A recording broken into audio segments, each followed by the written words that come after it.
जदि आम देखा ताहले देखंतु छोटू सिलिंडर भी मे रे 261 टंका बढ़ीला एकाथरके एवं आज बढ़ी 11 टंका 821 टंका है छोटू सिलिंडर 5 केजिया जहाँकि सर्वाधिक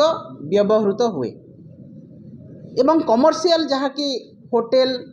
कौन सी हॉस्टेल किंबा कौन सी व्यावसायिक प्रतिष्ठान रे जो गैस व्यवहृत हुए जो सिलिंडर सेटा जनवरी रे 111 टंका 88 पैसा बढ़ीला मार्च रे 115 टंका बढ़ीला एप्रिल रे 195 टंका बढ़ीला मे रे 993 थर को 1000 टंका पाखापाखि बढ़ीला एवं जून रे 52 टंका बढ़ीला जहाँ 3290 टंका पहुँचला। पेट्रोल डीजेल रेट आपण देखंतु 7 टंका पाखापाखि हाइट है कि 8 टंका पाखापाखि हाइट है कि पेट्रोल रेट है 104 टंका डीजेल रेट है 100 टंका। आज्ञा आज जो परिस्थिति आज ओडिशा रे हेलानी प्रत्येक दिन गृहिणी मानकर हांडीशाल को माड़ हो आज महिला निर्यातिता होती प्रत्येक क्षेत्र रे एवं जनसाधारण उपरे बोझर पहाड़ खसी पड़ानी ये बीजेपी सरकार समय आपण टिके जदि समय आसिला आपण गैस रेट बढ़ी दौरान टिके आपण समय पाइले पेट्रोल डीजेल रेट बढ़ी दौरान टिके असुविधा है आपण विभिन्न दरदाम वृद्धि कर दौरान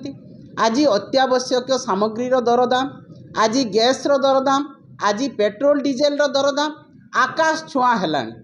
तो आपण ओडिशार जनसाधारण सीधा सड़क भाव में पॉकेट मार करुँच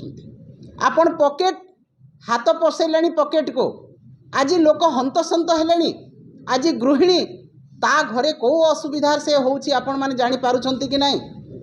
ओडिशा सरकार भारत सरकार चिंता नहीं निगा नहीं गृहिणी उपरे साधारण जनता उपरे आपण क्रमागत भाव में डीजेल पेट्रोल रेट बढ़ेले गैस रेट बढ़ेले एवं विभिन्न प्रकार आड़ देखई केतेबेले युद्धर आड़ देखैले केतेबेले क्रूड ऑयल आड़ देखौछंती एवं केतेबेले अन्यान्य कथा कही गृहिणी मान जनसाधारण को भ्रमित करी आपण पर्याय क्रमे पॉकेट मार लूट कर चलती लोकों पॉकेट को आपण जदि देखिबे आज्ञा 10 वर्ष तले कौन थिला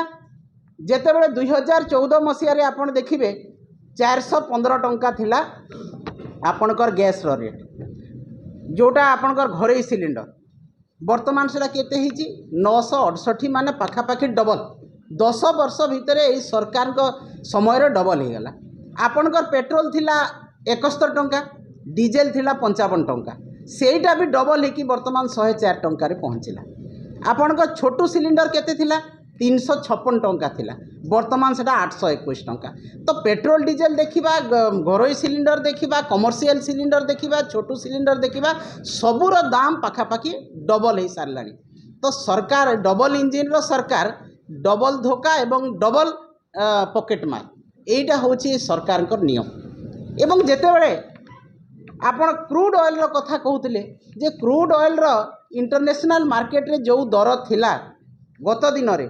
$130 थिला वर्तमान से $93 पहुँचला 93 टंकार $93 पहुँचला।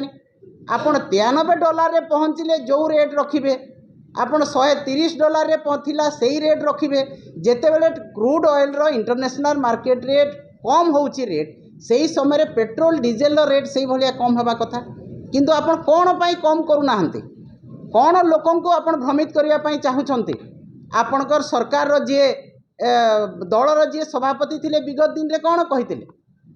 जे मुख्यमंत्री जदि गोटे चिठी लिखे केंद्र को आउ भाट जदि बाहर कर दिज्व पेट्रोल डीजेल रो आउ जीएसटी रे अंतर्भुक्त कर दिज्व ताहले रेट अधा हो। आपण 2 वर्ष शासन को आसिले आपण से फर्मूला कहीं यूज करूना आपण मुख्यमंत्री कहीं लिखुना चिठी केंद्र को जे आमे जीएसटी रे अंतर्भुक्त करा जाऊ आमे भेट बाहर कर दउछु आम डीजेल पेट्रोल 50 टंका हो जाऊ किंबा दर कम हो जाऊ। तो आपण अन्य को जेतेबेले विरोधी दल रे थिले परामर्श देबे एवं जेतेबेले शासन को आसिला परे से सब भूली गले। आपण उज्ज्वला कथा कहउतिले महिला मान को जेतेबेले उज्ज्वला देले सेही समय कौन कहले जे आखिरु आउ लुह बाहरिबो नाही जो धुआं रे महिला मान गृहिणी मान धुआं बाहरुची से